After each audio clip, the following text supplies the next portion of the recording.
हाँ जी विद्यार्थियों, ਅੱਜ ਆਪਾਂ ਗੱਲ ਕਰਾਂਗੇ ਸੱਭਿਆਚਾਰ ਬਾਰੇ। ਸੱਭਿਆਚਾਰ ਤੇ ਲੋਕਧਾਰਾ ਦੋ ਟੌਪਿਕ ਤੁਹਾਨੂੰ ਪਤਾ ਹੀ ਹੈ, ਦੇ ਹੀ ਰੱਖੇ ਹੈ। ਲੈਕਚਰਾਰ ਦੇ ਵਿੱਚ ਵੀ ਦੇ ਰੱਖੇ ਹੈ ਸਿਲੇਬਸ ਦੇ ਵਿੱਚ, ਤੇ ਆਪਣੇ ਗ੍ਰੇਡ 2 ਵਾਲਾ ਜਿਹੜਾ ਸਿਲੇਬਸ ਆ ਉਹਦੇ ਵਿੱਚ ਵੀ ਦੇ ਰੱਖੇ ਹੈ ਨਾ। ਸੱਭਿਆਚਾਰ ਤੇ ਲੋਕਧਾਰਾ ਅਲੱਗ-ਅਲੱਗ ਦਿੱਤੇ ਹੋਏ ਆ। ਲੋਕਧਾਰਾ ਦੇ ਵਿੱਚ ਹੀ ਟੌਪਿਕ ਹੁੰਦਾ ਲੋਕ ਸਾਹਿਤ, ਜਿਹਦੇ ਬਾਰੇ ਆਪਾਂ ਪੜ੍ਹ ਚੁੱਕੇ ਹਾਂ ਨਾ। ਲੋਕ ਸਾਹਿਤ ਦੇ ਬਾਰੇ ਆਪਾਂ ਪੜ੍ਹਿਆ ਸੀਗਾ ਥੋੜ੍ਹਾ ਬਹੁਤਾ। ਲੋਕ ਸਾਹਿਤ ਦੇ ਰੂਪ ਆ ਉਹ ਵੀ ਵੀਡੀਓ ਤੁਹਾਨੂੰ ਮਿਲ ਜੂਗੀ, ਕੋਈ ਦਿੱਕਤ ਨਹੀਂ ਉਹਦੇ ਵਿੱਚ ਵੀ। ਹਾਂ, ਆਪਾਂ ਸੱਭਿਆਚਾਰ ਦੀ ਗੱਲ ਕਰਦੇ ਪਹਿਲਾਂ ਇੱਕ ਨਾ ਤੁਹਾਡੇ ਛੋਟਾ ਜਿਹਾ ਟੌਪਿਕ ਦੇ ਰੱਖਿਆ ਇੱਕ ਵੀ ਪੰਜਾਬੀ ਸੱਭਿਆਚਾਰ ਦੀ ਵਿਲੱਖਣਤਾ ਤੇ ਪਛਾਣ ਚਿੰਨ੍ਹ ਕੀ ਹੈ। ਵੈਸੇ ਇਹ ਨਾ ਕਾਮਨ ਸਿੱਧਾ ਨਹੀਂ ਮਿਲਦਾ ਗਾ ਕਿਤੋਂ ਵੀ। ਜਿਵੇਂ ਮੰਨ ਲਓ ਤੁਸੀਂ ਆਪਣੇ ਪੜ੍ਹ ਰਹੇ ਹੋ 9th ਵਾਲੀ ਬੁੱਕ ਦਾ ਪਹਿਲਾ ਚੈਪਟਰ ਪੜ੍ਹੀ ਜਾਂਦੇ ਹੋ, ਪੰਜਾਬੀ ਸੱਭਿਆਚਾਰ ਬਾਰੇ ਆ ਉਹ ਹੈ ਨਾ। ਪੰਜਾਬੀ ਸੱਭਿਆਚਾਰ ਦੇ ਵਿੱਚ ਦਿਖਦਾ ਹੋਇਆ ਵੀ ਪਰਿਵਾਰ ਦਾ ਮੁਖੀਆ ਜਿਹੜਾ ਉਹ ਪਰਿਵਾਰ ਦੇ ਜਿਹੜਾ ਟੱਬਰ ਦਾ ਮੁਖੀਆ ਹੁੰਦਾ ਹੈ ਨਾ, ਉਹਨੂੰ ਲਾਣੇਦਾਰ ਕਹਿੰਦੇ ਆ ਨਾ। ਐਵੇਂ ਕਰਕੇ ਜਿਹੜਾ ਤੁਸੀਂ ਪੜ੍ਹਦੇ ਆ ਉਹ ਇਹਦੀ ਪਛਾਣ ਹੈ, ਇੱਕ ਪਛਾਣ ਚਿੰਨ੍ਹ ਹੈ ਉਹ ਪੰਜਾਬੀ ਸੱਭਿਆਚਾਰ ਦੀ ਵਿਲੱਖਣਤਾ ਤੇ ਪਛਾਣ ਚਿੰਨ੍ਹਾਂ ਬਾਰੇ ਉਹ ਚੈਪਟਰ ਹੈ ਇੱਕ। ਫਿਰ ਉਹਨੇ ਦਿੱਤਾ ਵੀ ਰਿਸ਼ਤਾ ਪ੍ਰਣਾਲੀ ਦੇ ਦੋ ਆਧਾਰ ਹੁੰਦੇ ਆ, ਇੱਕ ਦਾਦਕੇ ਇੱਕ ਨਾਨਕੇ। ਫਿਰ ਵੱਡਾ ਰੁਤਬਾ, ਸਭ ਤੋਂ ਵੱਡਾ ਰੁਤਬਾ ਰੱਖਣ ਵਾਲੇ ਰਿਸ਼ਤੇ ਆ ਜਿਹੜੇ ਦਾਦਾ ਦਾਦੀ ਨਾਨਾ ਨਾਨੀ, ਇਹਨਾਂ ਦਾ ਜ਼ਿਕਰ ਕੀਤਾ। ਫਿਰ ਜਿਵੇਂ ਮਾਤਾ ਪਿਤਾ ਭੂਆ ਫੁੱਫੜ ਮਾਸੀ ਮਾਸੜ ਮਾਮਾ ਮਾਮੀ, ਇਹ ਰਿਸ਼ਤੇ ਦਿੱਤੇ ਆ ਨਾ। ਇਹ ਕੀ ਹੈ ਵੀ ਇਹਨਾਂ ਦਾਦਾ ਦਾਦੀ ਨਾਨਾ ਨਾਨੀ ਦੇ ਰਿਸ਼ਤਿਆਂ ਤੋਂ ਬਾਅਦ ਰੁਤਬਾ ਰੱਖਦੇ ਆ। ਮਾਨਸਿਕ ਸਮਾਜਿਕ ਪੱਖ ਤੋਂ ਸ਼੍ਰੋਮਣੀ ਰਿਸ਼ਤਾ ਭੈਣ ਭਰਾ ਦਾ ਦੱਸਿਆ ਹੈ ਨਾ। ਜੀਜਾ ਸਾਲੀ ਦੇ ਰਿਸ਼ਤੇ ਆ ਜਿਹੜੇ, ਇਹ ਕੁਝ ਰੋਮਾਂਟਿਕ ਕਿਸਮ ਦੇ ਰਿਸ਼ਤੇ ਹੈ ਨਾ। ਫਿਰ ਇੱਕ ਸ਼੍ਰੇਣੀਆਂ ਦੱਸੀਆਂ ਪੰਜਾਬੀ ਸਮਾਜ ਦੇ ਵਿੱਚ ਹੈ ਨਾ, ਇੱਕ ਕਿਸਾਨ ਤੇ ਇੱਕ ਕਾਸ਼ਤਕਾਰ। ਕਾਸ਼ਤਕਾਰ ਜਿਹੜੇ ਹੁੰਦੇ ਆ ਕਾਰੀਗਰ, ਜਿਹੜੇ ਸੰਦ ਵਗੈਰਾ ਤਿਆਰ ਕਰਦੇ ਆ ਹੈ ਨਾ। ਉਹ ਪਾਠ ਹੈ ਜਿਹੜਾ ਸਾਰਾ ਉਹ ਜ਼ਰੂਰ ਤੁਸੀਂ ਧਿਆਨ ਨਾਲ ਪੜ੍ਹਨਾ ਹੈ। ਤੁਹਾਨੂੰ ਲੱਗਦਾ ਹੋਊਗਾ ਵੀ ਕੁਛ ਨਹੀਂ ਗਾ, ਪਰ ਜਦੋਂ ਉੱਥੋਂ ਪ੍ਰਸ਼ਨ ਨਿਕਲਦਾ ਨਾ ਤਾਂ ਫਿਰ ਆਪਾਂ ਨੂੰ ਔਖਾ ਹੁੰਦੇ ਆਪਾਂ। ਆਓ ਫਿਰ ਕੁਝ ਗੱਲ ਕਰਦੇ ਹਾਂ ਹੋਰ। ਹਰ ਸੱਭਿਆਚਾਰ ਦੇ ਆਪਣੇ ਆਪਣੇ ਬਈ ਨਿਖੜਵੇਂ ਲੱਛਣ ਹੈ ਨਾ, ਨਿਖੜਵੇਂ ਵਿਲੱਖਣਤਾ ਹੈ ਵੀ ਹਰ ਜਿਹੜਾ ਸੱਭਿਆਚਾਰ ਹੈ ਉਹਦੇ ਆਪਣੇ ਕੁਝ ਯੂਨੀਕ ਗੁਣ ਹੈ, ਉਹਦੀਆਂ ਕੁਝ ਕੁਆਲਿਟੀਜ਼ ਹੈ ਨਾ, ਕੁਝ ਉਹਦੀ ਪਹਿਚਾਣ ਹੈ ਹਰ ਸੱਭਿਆਚਾਰ ਦੀ ਆਪਣੀ। ਇੱਕ ਤੁਸੀਂ ਧਿਆਨ ਰੱਖਣਾ, ਜਿੱਥੇ ਜਿੱਥੇ ਸਮਾਜ ਹੋਊਗਾ ਉੱਥੇ ਉੱਥੇ ਸੱਭਿਆਚਾਰ ਹੋਊਗਾ। ਸੱਭਿਆਚਾਰ ਵਾਸਤੇ ਹਿੰਦੀ ਵਿੱਚ ਸੰਸਕ੍ਰਿਤੀ ਸ਼ਬਦ ਆ ਜਿਹੜਾ ਉਹ ਆਪਾਂ ਚੁਣਦੇ ਹਾਂ। ਹਿੰਦੀ ਦੇ ਵਿੱਚ ਜਿਹੜਾ ਪੜ੍ਹਦੇ ਹਾਂ ਸੰਸਕ੍ਰਿਤੀ ਸ਼ਬਦ, ਪੰਜਾਬੀ ਦੇ ਵਿੱਚ ਉਹ ਸੱਭਿਆਚਾਰ ਹੁੰਦਾ। ਹੁਣ ਤੁਸੀਂ ਇੱਕ ਹੋਰ ਧਿਆਨ ਦੇ ਵਿੱਚ ਰੱਖਣਾ ਵੀ ਇਹ ਜਿਹੜਾ ਆਪਾਂ ਪੜ੍ਹ ਰਹੇ ਹਾਂ ਉਸ ਤੋਂ ਬਾਅਦ ਸੱਭਿਆਚਾਰ ਲੋਕਧਾਰਾ ਵਾਲਾ ਜਿਹੜਾ ਟੌਪਿਕ ਆ ਉਹ ਵੀ ਤੁਹਾਨੂੰ ਪੂਰਾ ਮਿਲ ਜੂਗਾ। ਸੱਭਿਆਚਾਰ ਲੋਕਧਾਰਾ ਦਾ ਅਰਥ ਪ੍ਰਕਿਰਤੀ ਜੋ ਵੀ ਹੈ ਨਾ। ਹਰ ਸੱਭਿਆਚਾਰ ਦੇ ਆਪਣੇ ਆਪਣੇ ਵੀ ਲੱਛਣ ਹੁੰਦੇ ਆ, ਆਪਣੇ ਅਲੱਗ ਹੈ। ਪੰਜਾਬੀ ਸੱਭਿਆਚਾਰ ਦੇ ਅੱਡ ਹੈ, ਹਿੰਦੀ ਸੱਭਿਆਚਾਰ ਦੇ ਅੱਡ ਹੈ, ਫਲਾਣੇ ਮਰਾਠੀ ਸੱਭਿਆਚਾਰ ਉਹਨਾਂ ਦੇ ਅੱਡ ਹੈ ਜੀ ਹੈ ਨਾ। ਅਲੱਗ-ਅਲੱਗ ਸਿਸਟਮ ਹੈ। ਹਾਂ, ਹਰ ਖਿੱਤੇ ਜਾਂ ਖੇਤਰ ਦੀ ਭੂਗੋਲਿਕ ਸਥਿਤੀ ਤੇ ਸਮਾਜਿਕ ਵਾਤਾਵਰਣ, ਇਹ ਮਤਲਬ ਕੀ ਹੈ ਵੀ ਸੱਭਿਆਚਾਰ ਹੈ ਜਿਹੜਾ ਹਰ ਦੇਸ਼ ਦਾ ਹਰ ਸਮਾਜ ਦਾ ਅਲੱਗ-ਅਲੱਗ ਕਿਉਂ? ਇਹਦੇ ਪਿੱਛੇ ਕਾਰਨ ਇੱਕ ਤਾਂ ਭੂਗੋਲਿਕ ਸਥਿਤੀ ਹੁੰਦੀ ਹੈ, ਦੂਸਰਾ ਸਮਾਜ ਦਾ ਵਾਤਾਵਰਣ ਜਿਹੜਾ। ਇਹ ਦੋ ਚੀਜ਼ਾਂ ਬਹੁਤ ਗਹਿਰਾ ਪ੍ਰਭਾਵ ਰੱਖਦੀਆਂ ਇੱਕ ਸੱਭਿਆਚਾਰ ਨੂੰ ਦੂਜੇ ਸੱਭਿਆਚਾਰ ਨਾਲੋਂ ਅਲੱਗ ਕਰਨ ਵਾਸਤੇ। ਪੰਜਾਬੀ ਸੱਭਿਆਚਾਰ ਦੀ ਕੁਝ ਵਿਲੱਖਣਤਾ ਦੇਖ ਲਓ। ਸੂਰਬੀਰਤਾ ਪੰਜਾਬੀਆਂ ਦੇ ਵਿੱਚ ਹਮੇਸ਼ਾ ਰਹੀ ਹੈ। ਤੁਸੀਂ ਦੇਖ ਲਓ ਆਪਣੇ ਜਿਹੜੀ ਫੌਜ 'ਚ ਭਰਤੀ ਹੁੰਦੀ ਹੈ ਉਹਦੇ ਵਿੱਚ ਸਭ ਤੋਂ ਜ਼ਿਆਦਾ ਪਰਸੈਂਟ ਜੇ ਮੈਂ ਆਖਾਂ ਤਾਂ ਉਹ ਪੰਜਾਬੀਆਂ ਦੀ ਹੈ, ਕਿਉਂਕਿ ਇਹਨਾਂ ਦੇ ਵਿੱਚ ਸੂਰਬੀਰਤਾ ਜਮਾਂਦਰੂ ਹੈ। ਭੂਗੋਲਿਕ ਸਥਿਤੀ ਇਸ ਤਰ੍ਹਾਂ ਦੀ ਹੈ, ਸਾਡੇ ਪੰਜਾਬ ਦੇ ਏਰੀਏ ਦੀ ਭੂਗੋਲਿਕ ਸਥਿਤੀ ਜਿਓਗ੍ਰਾਫੀਕਲ ਜਿਹੜੀ ਸਟਰਕਚਰ ਆ ਉਹ ਐਵੇਂ ਦੀ ਹੈ ਵੀ ਉਹਦੇ ਵਿੱਚ ਜਿਹੜਾ ਵੀ ਕੋਈ ਬਾਹਰੋਂ ਵਿਦੇਸ਼ੀ ਹਮਲਾਵਰ ਆਊਗਾ ਤਾਂ ਉਹ ਸਭ ਤੋਂ ਪਹਿਲਾਂ ਪੰਜਾਬ ਦੇ ਵਿੱਚੋਂ ਦੀ ਪ੍ਰਵੇਸ਼ ਕਰੂਗਾ। ਮਤਲਬ ਕੀ ਆ ਵੀ ਭਾਰਤ ਦੇ ਉੱਪਰ ਜੇ ਕਿਸੇ ਵੀ ਵਿਦੇਸ਼ੀ ਹਮਲਾਵਰ ਨੇ ਅੱਜ ਤੱਕ ਹਮਲਾ ਕੀਤਾ ਤਾਂ ਉਹਨੇ ਸਭ ਤੋਂ ਪਹਿਲਾਂ ਪੰਜਾਬ ਦੇ ਵਿੱਚੋਂ ਦੀ ਉਹਨੇ ਪ੍ਰਵੇਸ਼ ਕੀਤਾ। ਇਸ ਕਰਕੇ ਪੰਜਾਬ ਦੇ ਲੋਕ ਉਹਦੇ ਵਿਰੁੱਧ ਖੜੇ ਹੋਏ ਹੈ ਨਾ। ਜਿਵੇਂ ਸਿਕੰਦਰ ਬਾਦਸ਼ਾਹ ਜਿਹੜਾ ਉਹ ਵੀ ਜਦੋਂ ਆਇਆ ਤਾਂ ਉਹ ਜਦੋਂ ਪੰਜਾਬ ਦੇ ਲੋਕਾਂ ਨੇ ਹੀ ਉਹਨੂੰ, ਪੰਜਾਬ ਦੇ ਜਿਹੜਾ ਰਾਜਾ ਸੀ ਉਸੇ ਨੇ ਹੀ ਉਹਨੂੰ ਰੋਕਿਆ ਸੀਗਾ। ਸੋ ਇਹ ਕੁਦਰਤੀ ਗੱਲ ਹੈ, ਸੁਭਾਵਿਕ ਹੈ। ਸੂਰਬੀਰਤਾ ਜਿਹੜੀ ਹੈਗੀ ਹੈ ਪੰਜਾਬੀਆਂ ਦੇ ਖੂਨ ਵਿੱਚ ਆ। ਉਹ ਕਿਹਾ ਜਾਂਦਾ ਇੱਕ ਅਖਾਣ ਕਿਹਾ ਜਾਂਦਾ ਹੈ ਕਿ ਪੰਜਾਬ ਦੇ ਜੰਮਿਆਂ ਨੂੰ ਨਿੱਤ ਮੁਹਿੰਮ ਦਾ ਮਤਲਬ ਹੁੰਦਾ ਇੱਕ ਨਵਾਂ ਮਿਸ਼ਨ। ਪੰਜਾਬ ਦੇ ਜੰਮੇ ਲੋਕਾਂ ਨੂੰ ਰੋਜ਼ ਇੱਕ ਨਵੇਂ ਮਿਸ਼ਨ 'ਤੇ ਜਾਣਾ ਪੈਂਦਾ ਹੈ। ਮਤਲਬ ਇੱਕ ਨਵੀਂ ਕਠਿਨਾਈ ਨਵੀਂ ਮੁਸੀਬਤ ਤੋਂ ਉੱਭਰਨ ਵਾਸਤੇ ਉਹਨਾਂ ਨੂੰ ਉਸ ਚੀਜ਼ ਨਾਲ ਲੜਨਾ ਪੈਂਦਾ। ਸੂਰਬੀਰਤਾ ਪੁਰਾਣੇ ਸਮਿਆਂ ਤੋਂ ਹੀ ਹਮਲੇ ਹੋਏ ਰਣ ਵਿੱਚ ਜੂਝਣਾ। ਹੁਣ ਆ ਗਈ ਜੀ ਅੱਗੇ ਦੇਸ਼ ਭਗਤੀ ਦਾ ਜਜ਼ਬਾ।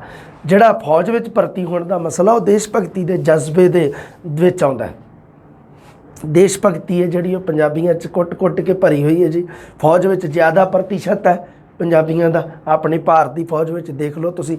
ਇਹ ਵਿਲੱਖਣਤਾ ਹੈ ਇਹਦੀ, ਇਹ ਕਿਸੇ ਹੋਰ ਸਮਾਜ ਦੇ ਵਿੱਚ ਹੋ ਸਕਦਾ ਇੱਕਾ ਦੁੱਕਾ ਚੀਜ਼ਾਂ ਮਿਲ ਜਾਣ, ਹੈ ਨਾ, ਸੋ ਇਹਦੇ ਵਿੱਚ ਕੋਈ ਦੋ ਰਾਏ ਨਹੀਂ, ਪਰ ਇਹਦੀ ਆਪਣੀ ਇੱਕ ਵਿਲੱਖਣਤਾ ਹੈ ਪੰਜਾਬੀ ਸਮਾਜ, ਪੰਜਾਬੀ ਸੱਭਿਆਚਾਰ ਦੀ ਅਣਖ ਹੈ ਜਿਹੜੀ ਦੇਖ ਲਓ ਕਿਵੇਂ ਸਾਡੇ ਪੰਜਾਬੀ ਸੱਭਿਆਚਾਰ ਦੇ ਵਿੱਚ ਪਸਰੀ ਹੋਈ ਹੈ। ਹਰ ਬੰਦਾ ਅਣਖੀ, ਕਹਿੰਦੇ ਆ ਨਾ ਵੀ ਅਣਖ ਨਾਲ ਜੀਣਾ ਹੈ ਨਾ, ਅਣਖ ਨਾਲ ਜੀਣਾ ਦਾ ਮਤਲਬ ਹੁੰਦਾ ਹੈ ਆਪਣੇ ਸਿਰ ਬਸਿਰ ਜੀਣਾ, ਕਿਸੇ ਦੇ ਉੱਪਰ ਡਿਪੈਂਡ ਨਹੀਂ ਹੋਣਾ, ਕਿਸੇ ਦੇ ਥੱਲੇ ਨਹੀਂ ਲੱਗਣਾ, ਜਿਹਨੂੰ ਆਪਾਂ ਕਹਿ ਦਿੰਦੇ ਮੁਹਾਵਰੇਦਾਰ ਭਾਸ਼ਾ 'ਚ। ਜਿਵੇਂ ਨਾ ਗੁਰਬਖਸ਼ ਸਿੰਘ ਫਰੈਂਕ ਨੇ ਨਾ ਅਣਖ ਦੀ ਜਦੋਂ ਗੱਲ ਕੀਤੀ, ਗੁਰਬਖਸ਼ ਸਿੰਘ ਫਰੈਂਕ ਹੈ ਜਿਹੜਾ ਪ੍ਰਸਿੱਧ ਲੋਕ ਧਾਰਾ ਸ਼ਾਸਤਰੀ ਹੈ, ਗੁਰਬਖਸ਼ ਸਿੰਘ ਫਰੈਂਕ ਜਦੋਂ ਗੱਲ ਕਰਦਾ ਅਣਖ ਬਾਰੇ ਤੇ ਉਦੋਂ ਉਹ ਉਦਾਹਰਣ ਬਾਬੇ ਸ਼ੇਖ ਫਰੀਦ ਦੇ ਇੱਕ ਸਲੋਕ ਤੋਂ ਲੈਂਦਾ। ਉਹ ਕਹਿੰਦਾ ਵੀ ਬਾਬੇ ਸ਼ੇਖ ਫਰੀਦ ਨੇ ਇੱਕ ਸਲੋਕ ਹੈ, ਫਰੀਦਾ ਬਾਰ ਪਰਾਇਆ ਬੈਸਣਾ ਸਾਈਂ ਮੁਝਾ ਨਾ ਦੇ, ਜੇ ਤੂੰ ਐਵੇਂ ਰੱਖਸੀ ਜਿਉ ਸਰੀਰੋ ਲੈ। ਇਹਦਾ ਮਤਲਬ ਇਹ ਬਣਦਾ ਬਾਰ ਪਰਾਇਆ ਬੈਸਣਾ, ਪਰਾਏ ਬੂਹੇ ਤੇ ਬੈਠਣਾ, ਸਾਈਂ ਮੁਝਾ ਨਾ ਦੇ, ਇਹ ਪ੍ਰਮਾਤਮਾ ਮੈਨੂੰ ਨਾ ਦੇਈਂ ਕਿਤੇ ਇਹੋ ਜਿਹੀ ਜ਼ਿੰਦਗੀ ਵੀ ਮੈਨੂੰ ਪਰਾਏ ਦਾ ਆਸਰਾ ਲੈਣਾ ਪਵੇ, ਕਿਸੇ ਪਰਾਏ ਦੇ ਦਰਵਾਜ਼ੇ ਤੇ ਜਾ ਕੇ, ਬਾਹਰ ਦਰਵਾਜ਼ੇ ਨੂੰ ਕਹਿੰਦੇ ਆ, ਜੇ ਤੂੰ ਐਵੇਂ ਰੱਖ ਸੀ ਜਿਉ ਸਰੀਰੋ ਲੈ, ਜੇ ਤੂੰ ਐਵੇਂ ਰੱਖਣਾ ਮੈਨੂੰ ਕਿਸੇ ਦੇ ਆਸਰੇ, ਕਿਸੇ ਦੇ ਗੁਲਾਮੀ ਦੇ ਵਿੱਚ ਰੱਖਣਾ ਤਾਂ ਮੇਰੀ ਜਿਉ ਆਤਮਾ ਸਰੀਰ ਦੇ ਵਿੱਚੋਂ ਕੱਢ ਲੈ, ਭਾਵ ਇਸ ਤੋਂ ਚੰਗਾ ਮੈਂ ਮਰਿਆ ਚੰਗਾ। ਇਹ ਪੰਜਾਬੀਆਂ ਦੇ ਸੁਭਾਅ ਵਿੱਚ ਸ਼ੁਰੂ ਤੋਂ ਹੀ ਹੈ। ਮਤਲਬ ਕੀ ਹੈ, ਜਿਵੇਂ ਇੱਕ ਲੋਕ ਗੀਤ ਵੀ ਹੈ, ਲੋਕ ਗੀਤ ਦੇ ਵਿੱਚ ਲਿਖਿਆ ਆਉਂਦਾ ਵੀ ਦੋ ਪੈਰ ਘੱਟ ਤੁਰਨਾ ਪਰ ਤੁਰਨਾ ਮਟਕ ਦੇ ਨਾਲ, ਵੀ ਦੋ ਪੈਰ ਘੱਟ ਤੁਰ ਲੈਣ ਪੰਜਾਬੀ ਲੋਕ ਭਾਵੇਂ ਪਰ ਤੁਰਨਗੇ ਮਟਕ ਦੇ ਨਾਲ ਹੀ, ਹੈ ਆਪਣੀ ਚਾਲ 'ਚ ਫਰਕ ਨਹੀਂ ਪੈਣ ਦੇਣਗੇ। ਇਹ ਹੁੰਦੀ ਆ ਅਣਖ ਵਾਲੀ ਸਥਿਤੀ ਹੈ ਜਿਹੜੀ ਉਹ ਸਾਡੇ ਸੂਫੀ ਕਵੀਆਂ ਨੇ ਵੀ ਦੱਸੀ ਹੈ ਅਤੇ ਲੋਕ ਗੀਤਾਂ ਦੇ ਵਿੱਚ ਵੀ ਹੈ। ਸੂਫੀ ਕਵੀ ਦਾ ਉਦਾਹਰਨ ਬਾਬੇ ਸ਼ੇਖ ਫਰੀਦ ਦਾ ਗੁਰਬਖਸ਼ ਸਿੰਘ ਫਰੈਂਕ ਨੇ ਦਿੱਤਾ। ਬਰਾਬਰੀ ਦੇਖੋ ਕਿਵੇਂ ਹੈ, ਔਰਤ ਅਤੇ ਮਰਦ ਦੀ ਬਰਾਬਰੀ ਇਹ ਪੰਜਾਬੀ ਸਮਾਜ ਦੇ ਵਿੱਚ ਹੈ। ਇਸ ਗੱਲ ਨੂੰ ਤਾਂ ਤੁਸੀਂ ਮੰਨੋ ਕਿਉਂਕਿ ਇਹ ਫੁੱਲ ਐਂਡ ਫਾਈਨਲ ਹੈ। ਕਿਵੇਂ ਹੈ, ਕਿਉਂਕਿ ਜਦੋਂ ਜਿਨ੍ਹਾਂ ਸਮਿਆਂ ਦੇ ਵਿੱਚ ਗੁਰੂ ਨਾਨਕ ਦੇਵ ਜੀ ਦੇ ਸਮੇਂ 15ਵੀਂ ਸਦੀ ਦੀ ਮੈਂ ਗੱਲ ਕਰ ਰਿਹਾ, 15ਵੀਂ 16ਵੀਂ ਸਦੀ ਦੇ ਵਿੱਚ ਔਰਤ ਦੀ ਸਥਿਤੀ ਬਹੁਤ ਹੀ ਖਰਾਬ ਸੀ, ਬਹੁਤ ਬੁਰੀ ਸਥਿਤੀ ਸੀ। ਔਰਤ ਨੂੰ ਘਰ ਦੀ ਚਾਰ ਦੀਵਾਰੀ ਦੇ ਵਿੱਚ ਕੈਦ ਰੱਖਿਆ ਜਾਂਦਾ ਸੀ, ਪੜ੍ਹਨ ਲਿਖਣ ਦੀ ਇਜਾਜ਼ਤ ਨਹੀਂ ਸੀ, ਉਸ ਨੂੰ ਪੈਰ ਦੀ ਜੁੱਤੀ ਸਮਝਿਆ ਜਾਂਦਾ ਸੀ। ਇਤਿਹਾਸ ਪੜ੍ਹ ਲਓ ਚਾਹੇ ਤੁਸੀਂ। ਗੁਰੂ ਨਾਨਕ ਦੇਵ ਜੀ ਦੇ ਜੋ ਸਮਾਜ ਦੇ ਵਿੱਚ ਆਉਂਦੇ ਆ ਤਾਂ ਉਹ ਇੱਕ ਨਾਅਰਾ ਲਗਾਉਂਦੇ, ਤੁਹਾਨੂੰ ਪਤਾ ਹੀ ਹੈ ਆਸਾ ਦੀ ਵਾਰ ਵਿੱਚ ਵੀ ਆਪਾਂ ਪੜ੍ਹਦੇ ਹਾਂ, ਹੈ ਨਾ, ਆਸਾ ਦੀ ਵਾਰ ਦੇ ਵਿੱਚ ਆਪਾਂ ਪੜ੍ਹਦੇ ਹਾਂ ਗੁਰੂ ਨਾਨਕ ਦੇਵ ਜੀ ਦੀ ਰਚਨਾ ਹੈ ਆਸਾ ਦੀ ਵਾਰ। ਉਹਦੇ ਵਿੱਚ ਆਉਂਦਾ ਹੈ ਕਿ ਇਹ ਔਰਤ ਹੈ ਜਿਹੜੀ ਇਹ ਸੋ ਕਿਉ ਮੰਦਾ ਆਖੀਐ ਜਿਤ ਜੰਮਹਿ ਰਾਜਾਨ, ਜਿਹੜੀ ਰਾਜਿਆਂ ਨੂੰ ਜਨਮ ਦਿੰਦੀ ਹੈ ਉਹ ਕਦੇ ਵੀ ਮੰਦੀ ਮਾੜੀ ਉਸ ਨੂੰ ਕਦੇ ਨਹੀਂ ਕਹਿਣਾ ਚਾਹੀਦਾ, ਉਹ ਕਦੇ ਵੀ ਬੁਰੀ ਨਹੀਂ ਹੋ ਸਕਦੀ ਕਿਉਂਕਿ ਰਾਜੇ ਕਿਹੜਾ ਉੱਤੋਂ ਡਿੱਗਦੇ ਆ, ਰਾਜੇ ਵੀ ਤਾਂ ਔਰਤ ਦੇ ਪੇਟੋਂ ਹੀ ਜਨਮ ਲੈਂਦੇ ਆ। ਇਸ ਕਰਕੇ ਗੁਰੂ ਨਾਨਕ ਦੇਵ ਜੀ ਨੇ ਬਰਾਬਰੀ ਦੀ ਗੱਲ ਕੀਤੀ। ਛੂਤ ਛਾਤ, ਇਹ ਜਿਹੜਾ ਛੂਤ ਛਾਤ ਵਾਲਾ ਜਿਹੜਾ ਸੀਗਾ ਚੱਕਰ, ਇਹ ਜਿਹੜੀ ਬਹੁਤ ਵੱਡੀ ਬਿਮਾਰੀ ਸੀ ਸਮਾਜ ਦੇ ਵਿੱਚ, ਇਹਨੂੰ ਵੀ ਪੰਜਾਬੀ ਸਮਾਜ ਦੇ ਵਿੱਚ ਕਿਵੇਂ ਤਰੀਕੇ ਨਾਲ ਵੇਖੋ ਖ਼ਤਮ ਕੀਤਾ ਗਿਆ। ਸਿੱਖ ਗੁਰੂਆਂ ਨੇ ਸੰਗਤ ਅਤੇ ਪੰਗਤ ਦੀ ਸਿੱਖਿਆ ਦਿੱਤੀ, ਹੈ ਨਾ, ਸਾਰੇ ਉਪਦੇਸ਼ ਲੈਣਗੇ ਤਾਂ ਸੰਗਤ ਇੱਕ ਸਮਾਨ ਬੈਠਣਗੇ ਅਤੇ ਲੰਗਰ ਛਕਣਗੇ, ਜਦੋਂ ਪ੍ਰਸ਼ਾਦਾ ਛਕਣਗੇ ਤਾਂ ਉਹ ਇੱਕ ਪੂਰੀ ਪੰਕਤੀ ਵਿੱਚ। ਬਾਦਸ਼ਾਹ ਅਕਬਰ ਇੱਕ ਵਾਰ ਗੁਰੂ ਜੀ ਨੂੰ ਮਿਲਣ ਆਇਆ ਸੀਗਾ, ਗੁਰੂ ਸਾਹਿਬ ਜੀ ਨੂੰ ਮਿਲਣ ਆ ਗਿਆ, ਮੈਨੂੰ ਧਿਆਨ ਨਹੀਂ, ਗੁਰੂ ਰਾਮਦਾਸ ਜੀ ਨੂੰ ਮਿਲਣ ਆਇਆ ਸੀ ਸ਼ਾਇਦ, ਮੈਂ ਸ਼ਿਓਰ ਨਹੀਂ ਗਾ ਵੀ ਗੁਰੂ ਅਮਰਦਾਸ ਜੀ ਨੂੰ ਕਿ ਗੁਰੂ ਰਾਮਦਾਸ ਜੀ ਨੂੰ, ਗੁਰੂ ਰਾਮਦਾਸ ਜੀ ਨੂੰ, ਹਾਂ ਗੁਰੂ ਰਾਮਦਾਸ ਜੀ ਦੇ ਦਰਸ਼ਨ ਕਰਨ ਆਇਆ। ਕਹਿੰਦਾ ਜੀ ਮੈਂ ਦਰਸ਼ਨ ਕਰਨੇ ਆ, ਇਤਿਹਾਸ ਦੇ ਵਿੱਚ ਆਉਂਦੀਆਂ ਇਹ ਗੱਲਾਂ, ਕਿਉਂਕਿ ਆਪਾਂ ਪੰਜਾਬ ਦਾ ਇਤਿਹਾਸ ਨਹੀਂ ਨਾ ਪੜ੍ਹਦੇ, ਫਿਰ ਆਪਾਂ ਨੂੰ ਪਤਾ ਨਹੀਂ ਇਹਨਾਂ ਗੱਲਾਂ ਦਾ, ਹੈ ਨਾ। ਹਾਂ ਕਹਿੰਦਾ ਜੀ ਮੈਂ ਮਿਲਣਾ, ਬੜੀ ਸ਼ਖਸੀਅਤ ਆ, ਬੜਾ ਨਾਮ ਸੁਣਿਆ, ਕਹਿੰਦੇ ਜੀ ਬੜੀ ਮਤਲਬ ਪ੍ਰਸਿੱਧੀ ਬਹੁਤ ਹੈ। ਕਹਿੰਦੇ ਜੀ ਠੀਕ ਹੈ ਅਸੀਂ ਮਿਲ ਲਾਂਗੇ, ਪਰ ਸਭ ਤੋਂ ਪਹਿਲਾਂ ਪ੍ਰਸ਼ਾਦਾ ਛਕ ਕੇ ਆਓ ਲੰਗਰ ਦੇ ਵਿੱਚ ਬੈਠ ਕੇ। ਤਾਂ ਇਹ ਇਤਿਹਾਸ ਦੇ ਵਿੱਚ ਆਉਂਦਾ ਵੀ ਉਹਨਾਂ ਨੇ ਲੰਗਰ ਦੇ ਵਿੱਚ ਬੈਠ ਕੇ ਸਮਾਨ ਇੱਕ ਸਮਾਨ ਬਾਦਸ਼ਾਹ ਅਕਬਰ ਨੇ ਪ੍ਰਸ਼ਾਦਾ ਛਕਿਆ ਸੀਗਾ। ਇਤਿਹਾਸਕਾਰ ਇਹ ਗੱਲ ਲਿਖਦੇ ਆ, ਇਹ ਕੋਈ ਇਤਿਹਾਸਕ ਨਹੀਂ ਗਾ, ਬਾਹਲੀਆਂ ਪੁਰਾਣੀਆਂ ਗੱਲਾਂ ਨਹੀਂ ਹੈ। ਆ ਦੇਖ ਲਓ 16ਵੀਂ ਸਦੀ ਦੀ ਗੱਲ ਹੀ ਹੈ ਨਾ, ਜ਼ਿਆਦਾ ਪੁਰਾਣੀਆਂ ਨਹੀਂ ਹੈ। ਉਦੋਂ ਤਾਂ ਇਤਿਹਾਸਕਾਰ ਵਧੀਆ ਇਤਿਹਾਸ ਲਿਖਦੇ ਸੀ, ਉਦੋਂ ਤਾਂ ਕੋਈ ਦਿੱਕਤ ਨਹੀਂ ਸੀ, ਹੈ। ਪਿਆਰ ਦੀ ਭੁੱਖ, ਪਿਆਰ ਨਾਲ ਇਹ ਗੁਲਾਮੀ ਵੀ ਕਰ ਲੈਂਦੇ ਆ, ਜਿਵੇਂ ਪ੍ਰੋਫੈਸਰ ਪੂਰਨ ਸਿੰਘ ਕਹਿੰਦਾ ਨਾ ਵੀ ਪਿਆਰ ਨਾਲ ਇਹ ਕਰਨ ਗੁਲਾਮੀ, ਪਰ ਟੈ ਨਾ ਮੰਨਣ ਕਿਸੇ ਦੀ, ਪਰ ਕਿਸੇ ਦੀ ਟੈ ਨਹੀਂ ਚੱਲਦੇ। ਮਤਲਬ ਜੇ ਕੋਈ ਐਵੇਂ ਮਤਲਬ ਕਰੀ ਜਾਵੇ, ਆਪਣਾ ਰੋਬ ਮਾਰੀ ਜਾਵੇ, ਹੈ ਨਾ, ਉਹ ਨਹੀਂ ਚੱਲਦੇਗੇ। ਬਸ ਪਿਆਰ ਨਾਲ ਹੱਡ ਭੰਨਵੀਂ ਮਿਹਨਤ ਕਰਦੇ ਆ, ਮੰਗ ਕੇ ਖਾਣ ਨਾਲੋਂ ਕਹਿੰਦੇ ਮਰ ਜਾਣਾ ਚੰਗਾ ਹੈ। ਇਹ ਪੰਜਾਬੀਆਂ ਦੇ ਸੁਭਾਅ ਦੇ ਵਿੱਚ ਆ। ਹੱਡ ਭੰਨਵੀਂ ਭੰਨ ਕੇ ਹੱਡ ਤੋੜ ਮਿਹਨਤ ਕਰਨੀ ਆਪਣੇ ਬਜ਼ੁਰਗਾਂ ਤੋਂ ਪੜਦਾਦਿਆਂ ਤੋਂ ਗਾਂ, ਮਤਲਬ ਪੜਦਾਦਿਆਂ ਤੋਂ ਹੀ ਜ਼ਿਆਦਾਤਰ ਮੰਨ ਲਓ। ਹਾਲਾਂਕਿ ਪੜਦਾਦਿਆਂ ਤੋਂ ਤਾਂ ਆਪਾਂ ਕੀ ਪੁੱਛਣਾ, ਕਿਉਂਕਿ ਪੜਦਾਦੇ ਤਾਂ ਕਿਸੇ ਵਿਰਲੇ ਦਾ ਹੀ ਹੋ ਸਕਦਾ ਜਿੰਦਾ ਹੋਵੇ ਕਿਸੇ ਦਾ, ਪਰ ਆਪਣੀ ਉਮਰ 'ਚ ਜਦੋਂ ਆਉਂਦੇ ਆਪਾਂ, ਜਿਵੇਂ ਆਪਾਂ ਆਪਣੀ ਅਵਸਥਾ ਦੇ ਵਿੱਚ ਆ, ਤਾਂ ਆਪਣੇ ਤਾਂ ਕਈ ਵਾਰੀ ਹੋ ਸਕਦਾ ਦਾਦਾ ਵੀ ਨਾ ਹੋਵੇ ਹੈ ਨਾ ਇਸ ਦੁਨੀਆ 'ਤੇ। ਪੁਰਾਣੇ ਲੋਕ ਜੇ ਆਪਾਂ ਉਹਨਾਂ ਨੂੰ ਪੁੱਛੀਏ ਤਾਂ ਇਹ ਗੰਗਾਨਗਰ ਦਾ ਏਰੀਆ, ਹਨੂੰਮਾਨਗੜ੍ਹ ਦਾ ਏਰੀਆ ਪੂਰਾ ਟਿੱਬੇ ਹੁੰਦੇ ਸੀਗੇ। ਜਦੋਂ ਕਹਿ ਲਓ ਤੁਸੀਂ 1984 ਕਹਿ ਲਓ ਜਾਂ ਉਸ ਤੋਂ ਪਹਿਲਾਂ, ਜਿਵੇਂ ਜਿਵੇਂ ਪੰਜਾਬ ਦੇ ਹਾਲਾਤ ਨਾ ਹੁੰਦੇ ਸੀਗੇ, ਥੋੜ੍ਹੇ ਜਿਹੇ ਨਾਜ਼ੁਕ ਹੋ ਜਾਂਦੇ ਸੀਗੇ ਹੈ ਨਾ। ਕਦੀ ਵਾਰੀ ਐਮਰਜੈਂਸੀ ਲਾਗੂ ਹੋ ਜਾਣੀ, ਕਦੀ ਕੁਛ ਹੋ ਜਾਣਾ। ਫਿਰ ਉਸ ਤੋਂ ਬਾਅਦ ਸਾਕਾ ਨੀਲਾ ਤਾਰਾ, ਆਪਰੇਸ਼ਨ ਬਲੂ ਸਟਾਰ ਜਿਹੜਾ ਹੋਇਆ ਹੈ ਨਾ। ਤਾਂ ਇਹ ਜਿਹੜੀਆਂ ਚੀਜ਼ਾਂ, ਇਹਨਾਂ ਦਾ ਕਰਕੇ ਪੰਜਾਬੀ ਲੋਕ ਆ ਜਿਹੜੇ ਉਹ ਗੰਗਾਨਗਰ ਹਨੂੰਮਾਨਗੜ੍ਹ ਦੇ ਵਿੱਚ ਆ ਕੇ ਵਸੇ ਬਹੁਤ ਸਾਰੇ ਐਵੇਂ। ਤਾਂ ਉਹਨਾਂ ਨੇ ਦੇਖ ਲਓ ਇੱਥੇ ਟਿੱਬੇ ਟਿੱਬੇ ਹੁੰਦੇ ਸੀ, ਸਾਰੇ ਢਾਹ ਕੇ ਮੈਦਾਨ ਕਰਤੇ ਕਿ ਨਹੀਂ, ਐ ਸਪਾਟ ਕਰਤੇ। ਇੱਥੋਂ ਪਤਾ ਲੱਗਦਾ ਵੀ ਇਹ ਹੱਡ ਭੰਨਵੀਂ ਮਿਹਨਤ ਕਰਦੇ ਆ। ਪ੍ਰਾਹੁਣਾਚਾਰੀ, ਮਹਿਮਾਨਬਾਜੀ ਕੋਈ ਪੰਜਾਬੀਆਂ ਤੋਂ ਸਿੱਖੇ ਹੈ ਨਾ। ਮੰਨ ਲਓ ਕੋਈ ਪਹਿਲਾਂ ਸਮਿਆਂ ਦੇ ਵਿੱਚ, ਹੁਣ ਤਾਂ ਚਲੋ ਲੋਕੀ ਆਪਣੇ ਆਪ ਦੇ ਵਿੱਚ ਹੀ ਹੋ ਗਏ, ਆਪਣੇ ਆਪ ਤੱਕ ਸੀਮਤ ਰਹਿ ਗਏ। ਪਰ ਪਹਿਲਾਂ ਕੀ ਹੁੰਦਾ ਸੀਗਾ, ਥੋੜ੍ਹਾ ਜਿਹਾ ਜੇ ਆਪਾਂ ਥੋੜ੍ਹਾ ਪਿੱਛੇ ਜਾਈਏ, ਜ਼ਿਆਦਾ ਨਹੀਂ, ਆਹ 10-15 ਸਾਲ ਹੀ ਪਿੱਛੇ ਚੱਲ ਜਾਓ ਤੁਸੀਂ, 20 ਸਾਲ ਹੀ ਪਿੱਛੇ। ਪਿੰਡ ਦੇ ਵਿੱਚ ਮੰਨ ਲਓ, ਪਿੰਡ ਦੇ ਵਿੱਚ ਕਿਸੇ ਦੇ ਘਰ ਦਾ ਜਵਾਈ ਭਾਈ ਆ ਜਾਣਾ, ਜਵਾਈ ਪ੍ਰਾਹੁਣਾ ਆ ਜਾਣਾ, ਤਾਂ ਉਸ ਨੂੰ ਮਤਲਬ ਸਾਰੇ ਪਿੰਡ ਦੇ ਹੀ ਮਤਲਬ ਉਹਦਾ ਸਤਿਕਾਰ ਕਰ ਦਿੰਦੇ ਸੀ ਵੀ ਪਿੰਡ ਦਾ ਜਵਾਈ ਆਇਆ ਜੀ ਸਾਡੇ ਨਾਲ। ਹੁਣ ਥੋੜ੍ਹੇ ਜਿਹੇ ਲੋਕ ਇਸ ਗੱਲੋਂ ਸੀਮਤ ਹੋ ਗਏ, ਚਲੋ ਠੀਕ ਹੈ। ਪੰਜਾਬੀ ਸੱਭਿਆਚਾਰ ਦੀ ਨਿਖੜਵੀਂ ਅਤੇ ਵਿਲੱਖਣ ਹੋਂਦ ਹੈ ਜਿਹੜੀ, ਉਹ ਸਾਕਾਰ ਕਰਨ ਦੇ ਵਿੱਚ ਇਸ ਦੀਆਂ ਭੂਗੋਲਿਕ ਹੱਦਾਂ, ਇਹਦਾ ਜਿਹੜੀ ਸੀਮਾ ਨਿਰਧਾਰਿਤ ਕੀਤੀ ਗਈ ਹੈ ਭੂਗੋਲਿਕ ਸੀਮਾ, ਇਹਦਾ ਬਹੁਤ ਵੱਡਾ ਯੋਗਦਾਨ ਹੈ। ਦੂਸਰਾ, ਇਤਿਹਾਸਕ ਪਿਛੋਕੜ ਬੈਕਗਰਾਊਂਡ, ਇਹਦਾ ਪਿਛੋਕੜ ਹੈ ਜਿਹੜਾ, ਇਹਦਾ ਬੈਕਗਰਾਊਂਡ ਹੈ, ਇਤਿਹਾਸਕ ਬੈਕਗਰਾਊਂਡ ਹੈ, ਉਹ ਬਹੁਤ ਹੀ ਸ਼ਾਨਦਾਰ ਹੈ। ਉਹ ਇੱਕ ਕਹਿ ਲਓ ਤੁਸੀਂ ਵੀ ਇੱਕ ਦਮਦਾਰ ਹੈ ਪੂਰਾ, ਜਿਹਦੇ ਵਿੱਚ ਦੇਖੋ, ਜਿਹਦੇ ਵਿੱਚ ਦੇਸ਼ ਭਗਤੀ, ਸੂਰਬੀਰਤਾ, ਅਣਖ, ਇਹ ਸਾਰੀਆਂ ਗੱਲਾਂ ਉਦੋਂ ਤੋਂ ਹੀ ਚੱਲੀਆਂ ਆ ਰਹੀਆਂ ਨੇ। ਪੰਜਾਬੀ ਸੱਭਿਆਚਾਰ ਦੇ ਨਿਖੜਵੇਂ ਪਛਾਣ ਚਿੰਨ੍ਹ ਕੁਝ ਦੇਖ ਲਓ, ਜਿਵੇਂ ਕਦਰਾਂ ਕੀਮਤਾਂ, ਰਸਮੋ ਰਿਵਾਜ ਕੀ ਹੁੰਦੇ ਆ, ਆ ਕੁਝ ਨਿਖੜਵੇਂ ਪਛਾਣ ਚਿੰਨ੍ਹ ਹੁੰਦੇ ਆ। ਕੁਝ ਕਦਰਾਂ ਕੀਮਤਾਂ, ਨੈਤਿਕ ਮੁੱਲ ਜਿਨ੍ਹਾਂ ਨੂੰ ਆਪਾਂ ਕਹਿ ਦਿੰਦੇ ਹਾਂ, ਨੈਤਿਕਤਾ ਹੁੰਦੀ ਹੈ ਨਾ, ਚੰਗੇ ਗੁਣ ਧਾਰਨ ਕਰਨੇ ਨੈਤਿਕਤਾ ਦੇ ਦਰਮਿਆਨ ਆਉਂਦੇ ਆ।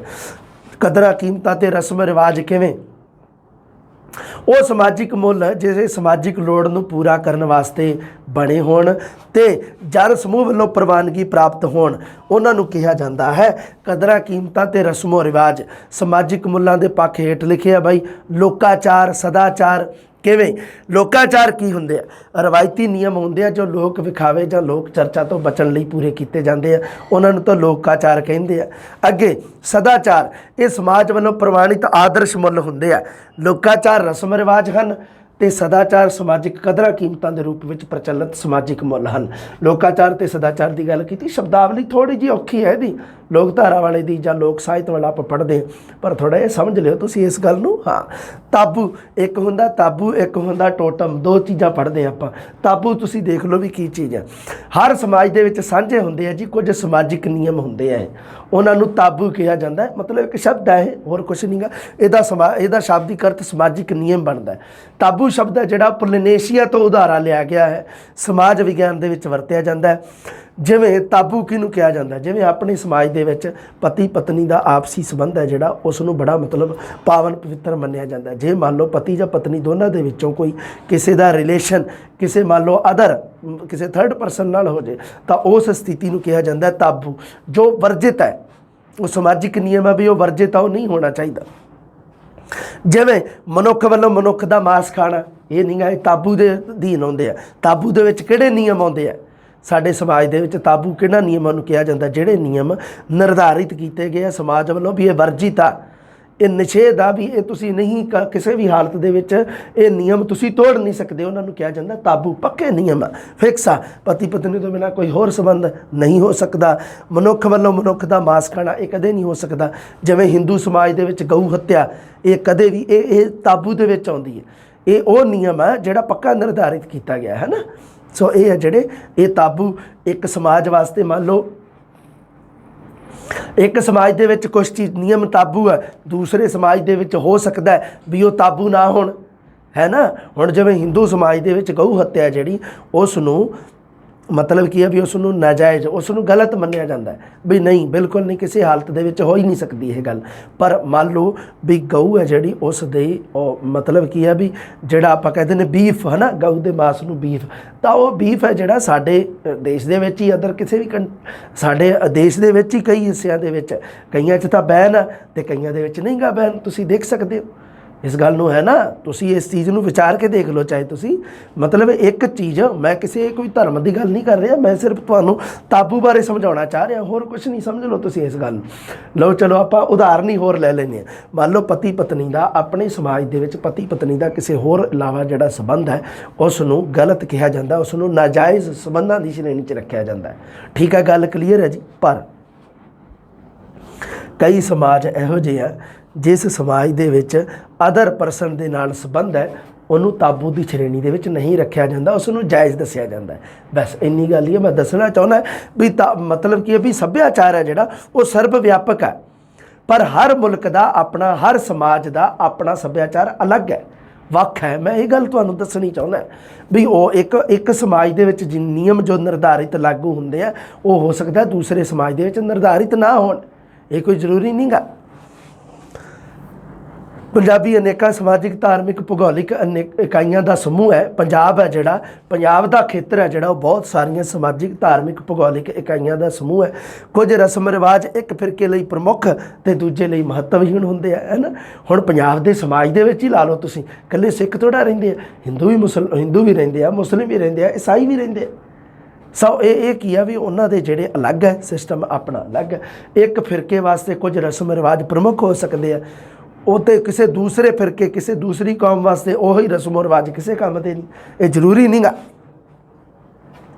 एक जाति के रस्म रिवाज दूजी विच ताबू होंदे है ना। ये तुहानूं दस ही दिता मैं भी मान लो अपने कोई रस्मो रिवाज आपां करदे आ तो हो सकता है दूजे किसी समाज वास्ते या दूजी किसी जाति वास्ते वो नहीं अपनाया जाता हो वो कहते हुण भी नहीं साडे वास्ते ताबू है। लो गल खत्म छोटी जी गल सी। हुण आपां गल करदे हां सभ्याचार ते लोकधारा दी जिहड़ा टॉपिक तुहाडे दे रखिआ सभ्याचार बारे गल करदे भी सभ्याचार दा शाब्दिक अर्थ की बनदा। शाब्दिक अर्थ करन तो पहला देखो सभ्याचार ते लोकधारा दे विच ना मैं अंतर स्पष्ट कीता है। मैं सोचा तुहानूं थोड़ा जिहा शानदार काम कर दिंदा सभ्याचार ते लोकधारा दे विच अंतर करना बड़ा जरूरी है। हालांकि अंतर कीता नहीं जांदा हुंदा पर होना भी जरूरी है लाजमी है दसना। सभ्याचार ते लोकधारा वरतारे व्यवहार जिहड़े आ वो ना केवल मनुख द्वारा उसकी समाजिक होंद सदका सिरजे ही नहीं जाते।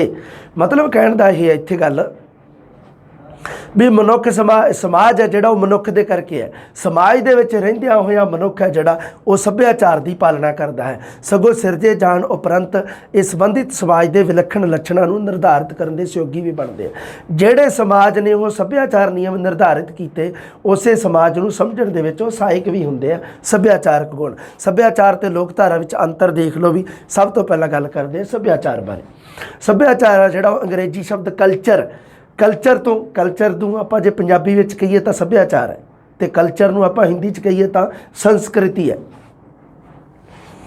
अंग्रेजी शब्द कल्चर शुरू दे विच खेतीबाड़ी करन पशु पालन दे नाल संबंधित वरतिया जांदा सी। ये शुरू दे विच कल्चर शब्द है जिहड़ा पर उस तो बाद की होया पशु हिंदी विच इहनूं संस्कृत शब्द वरतिया जांदा है। ये गल हो गई अपनी क्लीयर। पंजाबी विच इहदे वास्ते सभ्याचार शब्द हैगा ही है। थोड़ी जी गल क्लीयर होई होनी। हुण लोकधारा बारे देखो लोकधारा शब्द है जिहड़ा अंग्रेजी दा फोक लोर शब्द फोक दा पंजाबी दे विच मतलब लोक ते लोर दा पंजाबी दे विच मतलब यान जां धारा बनदा है। इस करके पंजाबी विच लोकयान जां लोकधारा शब्द वरतिया जाता है। लोकयान किहने वरतिया लोकधारा किहने वरतिया ये अगे आ जाऊगा लोकधारा दे विच सारी क्लीयर हो जूगी। हुण देखो तुसी सभ्याचार ते लोकधारा किवें हुंदा। विआह प्रथा दे नाल जुड़े मुल मान लो विआह दा प्रोग्राम है उस प्रथा नाल जुड़े हुए जिहड़े मुल आ वो तां मुल्य जिन्हों आपां कह दिंदे वो आ जिहड़े वो तां हैगे आ सभ्याचार। पर विआह के समय निभाईਆਂ जाण वालियां रस्मां शगन अपशगन अनुष्ठान रीति रिवाज ये सारे लोकधारा के दरम्यान आउंदे आ।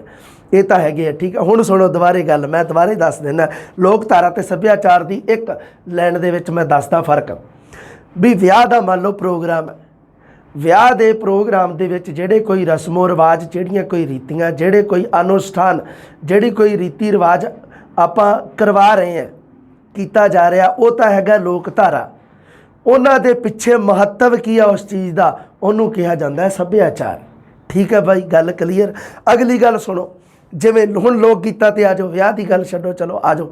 ਹਾਂ, ਲੋਕ ਗੀਤਾਂ ਵਿੱਚ ਪੇਸ਼ ਹੋਏ ਕਾਵਿ ਬਿੰਬ ਹੈ ਜਿਹੜੇ ਲੋਕ ਗੀਤਾਂ ਦੇ ਵਿੱਚ ਪੇਸ਼ ਹੁੰਦੇ ਆ ਨਾ, ਕਾਵਿ ਬਿੰਬ ਜਿਹੜੇ, ਉਹਨਾਂ ਨੂੰ ਤਾਂ ਕਿਹਾ ਜਾਂਦਾ ਸੱਭਿਆਚਾਰ। ਪਰ ਜਿਵੇਂ ਵਿਆਹ ਦੇ ਨਾਲ ਸੰਬੰਧਿਤ ਗੀਤ ਜਾਂ ਲੋਕ ਗੀਤ ਹੁੰਦੇ ਆ, ਜਿਵੇਂ ਮੰਨ ਲਓ ਆ ਵੀ ਵਿਆਹ ਦੇ ਨਾਲ ਸੰਬੰਧਿਤ ਲੋਕ ਗੀਤਾਂ ਦੀ ਗੱਲ ਕਰ ਰਿਹਾ ਮੈਂ। ਵਿਆਹ ਦੇ ਨਾਲ ਸੰਬੰਧਿਤ ਜਿਹੜੇ ਆਪਣੇ ਗੀਤ ਜਾਂ ਲੋਕ ਗੀਤ, ਜਿਵੇਂ ਮੁੰਡੇ ਦੇ ਵਿਆਹ ਦੇ ਨਾਲ ਸੰਬੰਧਿਤ ਘੋੜੀਆਂ, ਕੁੜੀ ਦੇ ਵਿਆਹ ਦੇ ਨਾਲ ਸੰਬੰਧਿਤ ਸੁਹਾਗ ਗੀਤ ਗਾਏ ਜਾਂਦੇ ਆ। ਇਹ ਗੀਤ ਜਿਹੜੇ ਹੁੰਦੇ ਆ, ਇਹ ਗੀਤ ਤਾਂ ਆਉਂਦੇ ਆ ਲੋਕ ਧਾਰਾ ਦੀ ਸ਼੍ਰੇਣੀ ਵਿੱਚ। ਪਰ ਉਹਨਾਂ ਲੋਕ ਗੀਤਾਂ ਵਿੱਚ ਜਿਹੜੇ ਕਾਵਿ ਬਿੰਬ ਪੇਸ਼ ਹੋਏ ਆ, ਉਹਨਾਂ ਦੇ ਪਿੱਛੇ ਕਿਹੜੀ ਚੀਜ਼ ਵਰਕ ਕਰ ਰਹੀ ਹੈ, ਕਿਹੜਾ ਸਮਾਜਿਕ ਮੁੱਲ ਵਰਕ ਕਰ ਰਿਹਾ, ਉਹਨੂੰ ਸੱਭਿਆਚਾਰ ਦੇ ਵਿੱਚ ਰੱਖਿਆ ਜਾਂਦਾ ਹੈ। ਅੱਗੇ ਹੁਣ ਦੇਖੋ ਲੋਕ ਧਾਰਾ। ਲੋਕ ਧਾਰਾ ਦੇ ਵਿੱਚ ਜਿਵੇਂ ਮੰਨ ਲਓ ਕੋਈ ਆਪਾਂ ਤਿੱਥ ਤਿਉਹਾਰ ਕੋਈ ਮਨਾਉਂਦੇ ਆ, ਕੋਈ ਤਿਉਹਾਰ ਮਨਾਉਂਦੇ ਆ, ਦਿਵਾਲੀ, ਲੋਹੜੀ, ਹੋਲੀ, ਕੋਈ ਵੀ ਤਿਉਹਾਰ ਲਾ ਲਓ ਤੁਸੀਂ ਮਨਾਉਂਦੇ ਆ, ਉਹਦੇ ਨਾਲ ਜੁੜੀ ਹੋਈ ਕੋਈ ਧਾਰਮਿਕ ਉਕਤੀ ਹੈ ਜਿਹੜੀ, ਕੋਈ ਧਾਰਮਿਕ ਉਕਤੀ ਹੈ ਜਿਹੜੀ, ਉਹ ਹੁੰਦੀ ਹੈ ਲੋਕ ਧਾਰਾ। ਪਰ ਉਹਨਾਂ ਤਿੱਥ ਤਿਉਹਾਰਾਂ ਦੇ ਨਾਲ ਜੁੜੇ ਹੋਏ ਭਾਵ ਹੁੰਦੇ ਆ ਜਿਹੜੇ, ਉਹ ਸੱਭਿਆਚਾਰ ਦੇ ਅੰਤਰਗਤ ਹੁੰਦੇ ਆ। ਇੱਕ ਹੁੰਦੀ ਆ ਧਾਰਮਿਕ ਉਕਤੀ, ਇੱਕ ਹੁੰਦਾ ਹੈ ਭਾਵ। ਅੱਛਾ, ਜਿਵੇਂ ਮੰਨ ਲਓ ਵੀ ਕਿਹਾ ਜਾਂਦਾ ਵੀ ਮਾਘੀ 'ਤੇ ਸਵੇਰੇ 4 ਵਜੇ, ਮਾਘੀ ਵਾਲੇ ਦਿਨ ਸਵੇਰੇ 4 ਵਜੇ ਉੱਠ ਕੇ ਆਪਾਂ ਮਤਲਬ ਕਿ ਵੀ 4 ਵਜੇ ਉੱਠ ਕੇ ਕੇਸੀ ਇਸ਼ਨਾਨ ਕਰਨ ਨਾਲ, ਮਤਲਬ ਬਾਲ ਧੋਣ ਨਾਲ ਬਾਲ ਸੋਨੇ ਦੇ ਹੋ ਜਾਂਦੇ ਆ। ਬਾਲ ਸੋਨੇ ਦੇ ਹੁੰਦੇ ਨਹੀਂਗੇ, ਇਹ ਜਿਹੜੀ ਮੈਂ ਗੱਲ ਆਖੀ ਹੈ, ਬਾਲ ਸੋਨੇ ਦੇ ਹੋ ਜਾਂਦੇ ਆ। ਇਹ ਕੀ ਹੈ ਵੀ ਇਹ ਤਾਂ ਆਉਂਦੀ ਹੈ ਲੋਕ ਧਾਰਾ ਦੇ ਅੰਤਰਗਤ। ਉਹਦੇ ਪਿੱਛੇ ਮਹੱਤਵ ਕੀ ਹੈ ਵੀ ਮਾਘੀ ਉਹਨਾਂ ਸਮਿਆਂ ਦੇ ਵਿੱਚ ਬੰਦਾ ਵੈਸੇ ਹੀ ਜ਼ਿਆਦਾ, ਬੰਦੇ ਨੂੰ ਸੁਸਤੀ ਨਾ ਆਵੇ, ਉਹਦੇ ਵਾਸਤੇ ਉਹਨੂੰ ਕਿਹਾ ਗਿਆ ਵੀ ਤੂੰ 4 ਵਜੇ, ਸੁਸਤੀ ਤੋਂ ਬਚਣ ਵਾਸਤੇ ਹੈ। ਸਮਾਜਿਕ ਮੁੱਲ ਕੀ ਹੈ ਵੀ ਆਪਾਂ ਆਪਣਾ ਕੰਮ ਸਮੇਂ ਸਿਰ ਕਰਨਾ। ਜੇ ਆਪਾਂ ਸੁਸਤੀ 'ਚ ਰਹਿ ਗਏ ਤਾਂ ਕੰਮ ਸਮੇਂ ਸਿਰ ਨਹੀਂ ਹੋਊਗਾ, ਆਪਣਾ ਸਾਰਾ ਜਿਹੜਾ ਸਥਿਤੀ ਹੈ ਜੀਵਨ ਆਪਣਾ ਸਾਰਾ ਡਾਵਾਡੋਲ ਹੋ ਸਕਦਾ। ਪਰ ਉਹਦੇ ਪਿੱਛੇ ਕੰਮ ਕੀ, ਕਿਹੜੀ ਚੀਜ਼ ਕਰ ਰਹੀ ਹੈ, ਸਮਾਜਿਕ ਮੁੱਲ ਤਾਂ ਇਹੀ ਹੈ ਵੀ ਆਪਾਂ ਆਪਣਾ ਕੰਮ ਸਮੇਂ ਸਿਰ ਕਰੀਏ।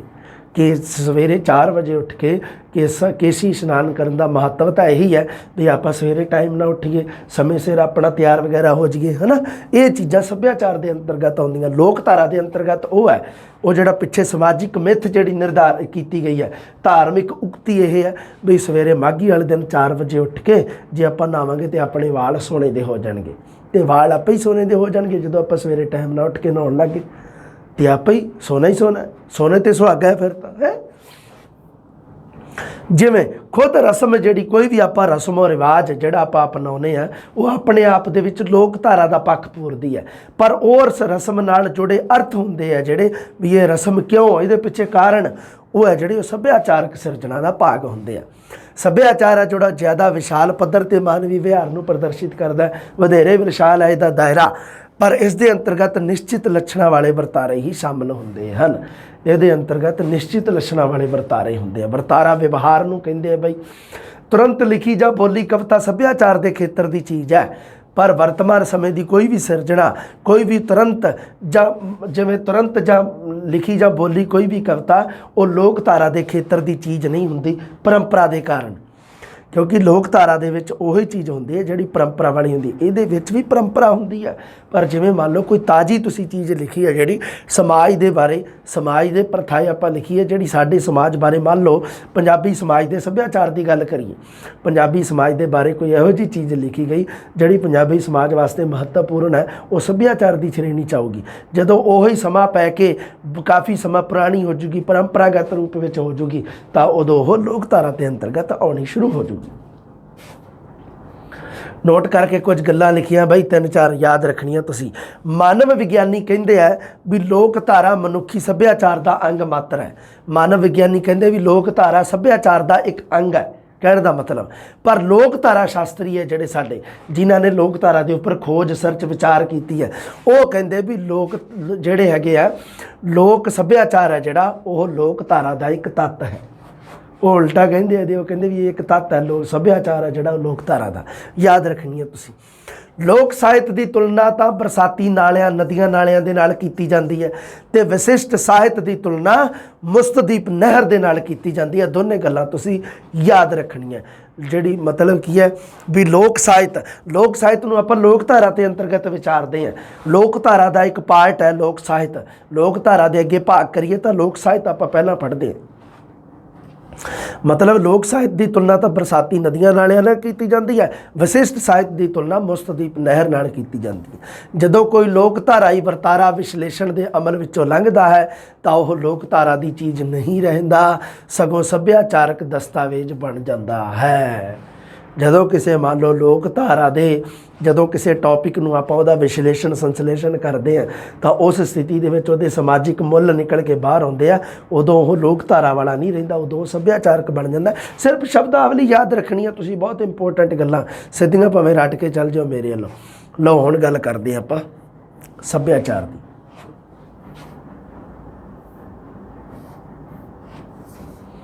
हाँ आप सभ्याचार ते लोकधारा का अंतर किया है ना। आ जाओ सभ्याचार जिहड़ा अंग्रेजी शब्द कल्चर का समानार्थक पंजाबी दे विच तुहानूं पता सभ्याचार ही है।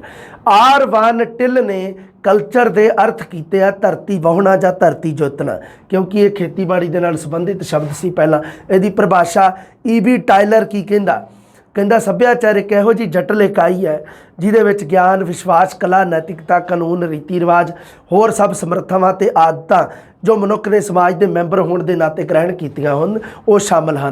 ये याद रखनी है परिभाषा E.B. टाइलर की।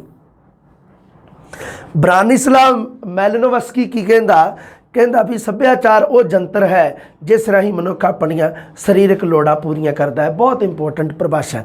आ जाओ जी गुरबख्श सिंह फ्रैंक की जिहड़ी हैगी है वो परिभाषा सुन लो। सभ्याचार एक जुट ਅਤੇ जटिल सिस्टम है। वो कहता भी सभ्याचार एक जुट का मतलब होंदा समूह ते जटिल मतलब जिहदी बनावट है जिहड़ी जिहदी संरचना कठिन होवे उहनूं आपां कह दिंदे आ जटिल मतलब सभ्याचार की संरचना जिहड़ी सौखी नहीं गी सरल नहीं गी जटिल है। सभ्याचार एक जुट ਅਤੇ जटिल सिस्टम है जिस विच किसी मनुखी समाज के निश्चित इतिहासिक पड़ाव ते प्रचलित कदरां कीमतां ते उन्हां नूं प्रगट करदे मनुखी विहार के पैटर्न ਅਤੇ पदार्थक ते बौद्धिक वरतारे शामिल हुंदे हन। गुरबख्श सिंह फ्रैंक तुहानूं पता ही है, ये परिभाषा तुसीं याद रखनी है। सभ्याचार के लक्षण देख लो जी। सभ्याचार एक प्रबंध है, एक सिस्टम है। यह किहड़ा आ जटिल ते जुट प्रबंध। गुरबख्श सिंह फ्रैंक की परिभाषा दे विच लिखी हुई गल उही इत्थे आऊगी। जटिल ते जुट प्रबंध है सारे भाग दे सभ्याचार के जिन्ने भी थल्ले अंग भाग बने हुए हैं वो सारे एक दूसरे नाल इस तरह संगठन होंदे हन कि निरंतर बदलते रहंदे हन। जे मान लो सभ्याचार के किसी एक पक्ष जां किसी एक भाग दे विच मान लो परिवर्तन आउंदा तां समुचे सभ्याचार प्रबंध विच एक विशेष प्रकार का परिवर्तन आ जांदा। जिवें मान लो कोई मशीन है, मशीन दे विच आपां एक पुरजा जे मान लो कोई हो गया उस पुरजे नूं आपां बदलता, उस पुरजे की स्थिति बदली तां उसका प्रभाव सारी की सारी मशीन दे उपर पैंदा। सभ्याचार ग्रहण किया जाता है बई अभ्यास द्वारा, ग्रहण किया जाता अभ्यास द्वारा। एवें नहीं ये जीनस के थ्रू नहीं मिलता आपां नूं भी ऐ नहीं है भी आपां जन्म होया अपना ते नाल ही आपां नूं सभ्याचार प्राप्त हो जाऊगा। नहीं, ये किवें मिलता है, ये ग्रहण किया जाता अभ्यास कर करके। मनुख दा जिहड़ा हैगा समाजिक विरसा है। सभ्याचार है जिहड़ा ये मनुख दा समाजिक विरसा है, जीव विज्ञान विरसा नहीं गा। ये तां करके है क्योंकि समाजिक विरसा जिहड़ा समाज दे विच रहिंदियां होए कोई भी चीज़ है जिहड़ी वो तुहानूं सुते सिद्ध वैसे ही प्राप्त नहीं हो जाती, उहदे वास्ते अभ्यास करना पैंदा। जमांदरू जां विरासत वांग ग्रहण नहीं किया जाता सभ्याचार नूं। कोई एवें नहीं गा भी किसी की विरासती ये संपत्ति है, नहीं गी ना। इनू जमांदरू ही जिवें पीढ़ी दर पीढ़ी नहीं मतलब जीनस द्वारा जिन्हों आपां कह दिंदे जमांदरू नहीं मिलता किसी नूं भी कोई जन्मिया तो उदों ही उहनूं सभ्याचार बारे पता लग जूगा। नहीं, सगों अभ्यास द्वारा सीखिया जाता है।